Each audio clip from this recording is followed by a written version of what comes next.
नमस्कार दर्शक मित्रों। और आज हम बात करेंगे झांसी की रानी लक्ष्मीबाई के बारे में। लक्ष्मीबाई का आपने अगर फोटो देखा हो तो लक्ष्मीबाई के पीछे जो पीठ में बंधा हुआ बच्चा है उसका नाम शायद किसी को पता होगा। अब हम उसके बारे में बात करेंगे कि झांसी के अंतिम संघर्ष में महारानी के पीठ पर बंधा हुआ उसका बेटा नाम था दामोदर राव। असली नाम उनका आनंद राव था। सबको याद है रानी की चिता जल जाने के बाद उसका बेटे का क्या हुआ। कि इतिहास आज तक किसी को नहीं पता। जो पता है उनको कहना नहीं चाहता। वो कोई कहानी का किरदार पर नहीं था। 1857 के विद्रोह की सबसे महत्वपूर्ण कहानी को जीने वाला वो राजकुमार था जिसने उस गुलाम भारत में जिंदगी काटी, जहाँ उसे भुलाकर उसकी माँ के नाम पर आज कस्में खाई जाती है। बेटा को भुला दिया लेकिन माँ की कस्में खाई जाती है। झांसी की रानी लक्ष्मीबाई के बारे में अंग्रेजों ने दामोदर राव को कभी झांसी का वारिस नहीं माना था। सो उसे सरकारी दस्तावेजों में कोई जगह मिली थी। ज्यादातर हिंदुस्तानियों ने सुभद्रा कुमारी चौहान के कुछ सही कुछ गलत आलंकारिक वर्णन को इतिहास मानकर इतिश्री कर दिया और दामोदर राव को भुला दिया गया। वो असली वारिस झांसी की रानी कहते। 1959 में छपी वाई.एन. केलकर की मराठी किताब इतिहास सहली इतिहास की सैर में दामोदर राव का एकलौता वर्णन छपा है। बाकी आपको कोई किताब में नहीं मिलेगा उनका वर्णन जो झांसी की रानी का लक्ष्मीबाई के लड़के के बारे में। महारानी की मृत्यु के बाद में दामोदर राव ने एक तरह से अभिशप्त जीवन जिया।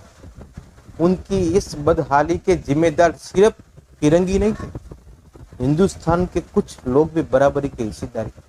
तो इनके माता ने अंग्रेजों के सामने लड़ाई लड़ी थी। आइए दामोदर की कहानी, दामोदर की जुबानी सुनते हैं। आपको भी याद रखेगा, आप बच्चों को भी याद रखेंगे। 15 नवंबर 1849 को नेवलकर में राज परिवार में एक शाखा में पैदा हुआ था।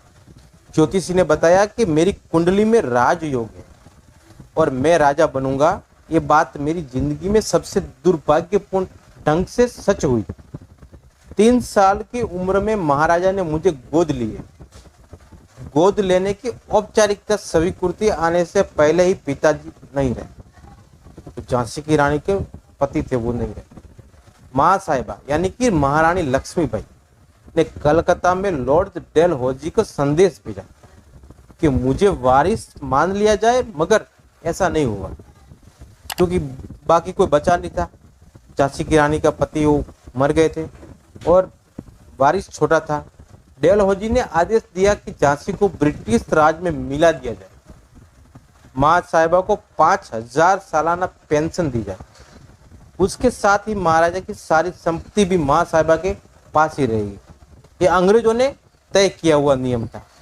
माँ साहिब के बाद में मेरा पूरा हक उनके खजाने पर होगा, मगर मुझे झांसी का कभी राज नहीं मिलेगा। ये दामोदर राव ने बोला। ये अपनी किताब में उनके लिखा हुआ। उसके अलावा अंग्रेजों के खजाने में पिताजी के 7 लाख रुपए भी जमा थे।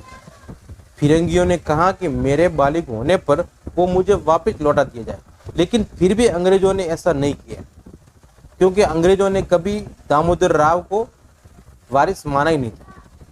माँ साहिबा को ग्वालियर की लड़ाई में शहादत मिली।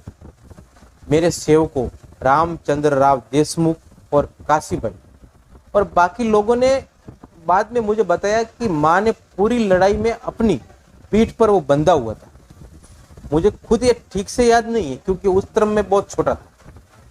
इस लड़ाई के बाद हमारे कुल 60 विश्वास पात्र जिंदा बचा थे जो उन पे जो माँ साहिबा भरोसा करती थी। ये उनकी दामोदर की जुबानी से ये सब निकले हुए। नन्हे खान रिसेलदार, गणपत राव, रघुनाथ सिंह और रामचंद्र राव देशमुख ने मेरी जिम्मेदारी उठाई। उस टाइम वो ईमानदार थे। 22 घोड़े 60 ऊंटे के साथ बुंदेलखंड में चंदेरी की तरफ वो चल निकले थे। हमारे पास खाने पकाने रहने के लिए कुछ नहीं था। किसी भी गांव में हमें शरण नहीं मिली थी क्योंकि अंग्रेजों का नियम थे। मई जून की गर्मी में हमें पेड़ों के तले खुले आसमान के नीचे रात बिताते हुए रहना पड़ा था। शुक्र था कि जंगलों में फलों से चलते कभी भूखे सोने की नौबत नहीं आई। भगवान ने इतना तो इंतजाम जरूर किया था। असल दिक्कत बारिश शुरू होने पे बाद शुरू हुई थी। घने जंगल में तेज मानसून में रहना लगभग असंभव था। किसी तरह एक गांव में मुखिया ने हमें खाना देने की बात मान ली। रघुनाथ राव की सलाह पर हमें 10-10 की टुकड़ियों में बंटकर रहने लगे, ताकि अंग्रेजों का हमला हुए तो हम 10-10 में से टुकड़ी में से एक टुकड़ी बच जा सके, क्योंकि अंग्रेजों हमले करने की कतार में थे। मुखिया ने 1 महीने की राशन और ब्रिटिश सेना को खबर न करने की कीमत 500 रुपया, 9 घोड़े, 4 ऊंट तय की थी। हम जिस जगह पर रहे वो किसी झरने के पास और खूबसूरत जगह थी, लेकिन जो खेडूत ने उतना पैसे मांगे थे, 9,000, 5,000, उतने बहुत बड़े रकम थी। देखते देखते 2 साल निकल गए। ग्वालियर को छोड़ते समय हमारे पास 60,000 रुपए थे और अब पूरी तरह खत्म हो गए थे। मेरी तबीयत इतनी खराब हो गई थी कि सबको लगा कि मैं अब नहीं बचूंगा। मेरे लोग मेरे मुखिया से गिड़गिड़ाए कि वो किसी वैद्य का इंतजाम कर, क्योंकि जंगल में रहते थे तो कोई वैद्य उसके पास में परमानेंट तो था नहीं, तो किसी को दूसरी जगह से इलाज करने के लिए बोला। मेरा इलाज तो हो गया, मगर हमें बिना पैसों के वहां रहने नहीं दिया गया। मेरे लोगों ने मुखिया को 200 रुपये दिए और जानवर वापस मांगे। इससे हमें सिर्फ 3 घोड़े वापस दिए गए। वहां से चलने के बाद हम 24 लोग साथ में थे। ग्वालियर के सिपरी में गांव वालों ने हमें बागी के तौर पर पहचान दिया। वहां 3 दिन हमें बंद रखा, फिर सिपाहियों के साथ में झालरा पाटन के पॉलिटिकल एजेंट के पास भेज दिया गया। मेरे लोगों ने मुझे पैदल नहीं चलने दिया, वो एक एक कर मुझे अपनी पीठ पर बैठाते रहे, क्योंकि वो समझते थे कि झांसी की रानी का एकलौते वारिस है। अंग्रेजों को उनको तो दिक्कत थी, लेकिन अपने जो सेनापति थे उनको दिक्कत नहीं थी। हमें ज्यादातर लोगों को पागल खाने में डाल दिया गया। माँ साहिबा के रिश्तेदारों ने नन्हे खान को पॉलिटिकल एजेंट के बात की थी। वो अंग्रेजों के गवर्नर थे। इन्होंने मिस्टर फिलिंग्स से कहा कि झांसी की रानी साहिबा का बच्चा, उस टाइम उम्र उनकी 8, 9, 10 साल होगी। रानी साहिबा उसके बाद जंगलों में जानवरों जैसी जिंदगी काटनी पड़ी। तो नवाबों के शौक रखते थे, राजा महाराजों जैसी जिंदगी जीने वाले बच्चों को जंगल में 2 साल तक जिंदगी काटनी पड़ी। 8-9 साल के बच्चों को, बच्चे से तो सरकार को कोई नुकसान नहीं था, और उसे छोड़ दीजिए, यह पूरा मुल्क आपको दुआई देगा। ऐसे उनके जो सेनापति थे उनके अंग्रेजों को बताया भी था। किलिंग एक दयालु आदमी, इन्होंने सरकार से हमारी पैरवी की। वहां से हम अपने विश्वासों के साथ इंदौर में कर्नल सर रिचर्ड शेक्सपियर से मिलने निकल गए। हमारे पास अब कोई पैसा बचा हुआ नहीं। जितने पैसे बचे थे वो 2 साल में जंगल में सब खत्म हो गए थे। सफर का खर्च और खाने के जुगाड़ के लिए माँ साहिबा के एक 32 तोले के 2 तोले हमने देने पड़े। माँ साहिबा से जुड़ी वही एक आखिरी जो निशानी थी जो हमारे पास बची पड़ी थी, जो वो हम निशानी बेचकर हमारा खर्च, हमारा गुजरान चलाने के लिए मजबूर थे, ये वो कह रहे। इसके बाद 5 मई 1860 को दामोदर राव को इंदौर में 10,000 सालाना की पेंशन अंग्रेजों ने बांध दी। इन्हें सिर्फ 7 लोगों को अपने साथ रखने की इजाजत मिली थी।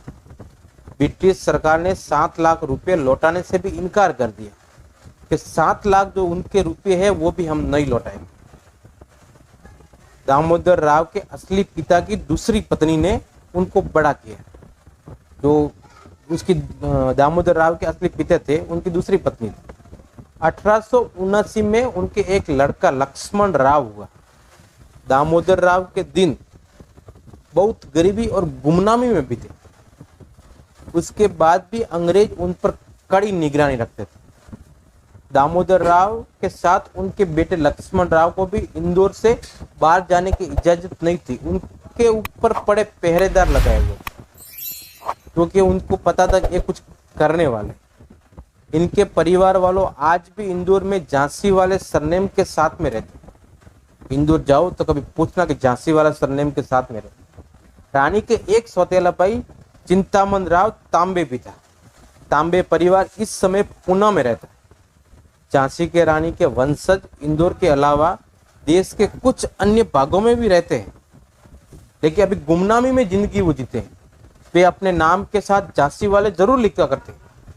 जब दामोदर राव ने नेवालकर 5 मई 1860 को इंदौर पहुंचे थे, तब इंदौर में रहते हुए उनकी चाची तो दामोदर राव की असली माँ थी, तो उनको चाची बुलाया करते थे।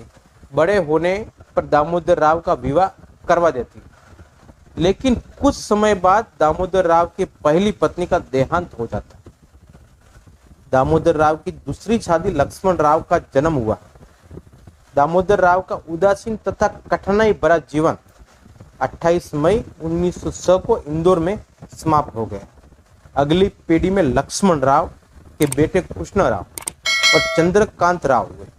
कृष्ण राव के 2 पुत्र हुए, मनोहर राव, अरुण राव तथा चंद्रकांता के 3 पुत्र हुए, अक्षय चंद्रकांता राव, अतुल चंद्रकांत राव और शांति प्रमोद चंद्रकांत राव। दामोदर राव एक चित्रकार थे, अच्छे चित्रकार थे। इन्होंने अपनी मां के याद में कई चित्र बनाए थे, जो झांसी परिवार की अमूल्य धरोहर है। अंग्रेज की टाइम सिंधिया और अंग्रेज दोनों मिले हुए थे। इनके हिसाब से लोगों का कहना है कि उनके चलते हुए उनको धोखे से उनको मार दिया गया। उनकी संपत्ति थी, उसका राज था, महल था, वो सब हड़प करने के लिए ऐसा उसने कारस्तान किया था, जो ये बताता इतिहास जो बताता है। लेकिन जो इतिहास है ये उन्होंने गायब कर दिए। जो चंद नेताओं ने, ये कभी पढ़ाई में कभी आया ही नहीं। अगर जो आते तो बच्चे भी समझते और आने वाली जो पीढ़ियां थी उनके बारे में भी समझते। ये हमेशा छोटी छोटी जो बात है ना, ये सब गायब कर दी गई। आज दिन तक जो फोटो झांसी की रानी का सब देखते होंगे, लेकिन उसके पीछे जो बंधे हुए बच्चों को किसी को नाम पता नहीं होगा। लेकिन अकबर, हुमायूं, बाबर ये सब याद होंगे, उनके पिताजी कौन था वो भी याद होगा। लेकिन कभी ये महापुरुष शिवाजी, महाराणा प्रताप, झांसी की रानी लक्ष्मीबाई, सुभाष चंद्र बोस, ये इनके बारे में हमेशा छुपाया गया हुआ है। ये बात हमेशा याद रखना दोस्तों।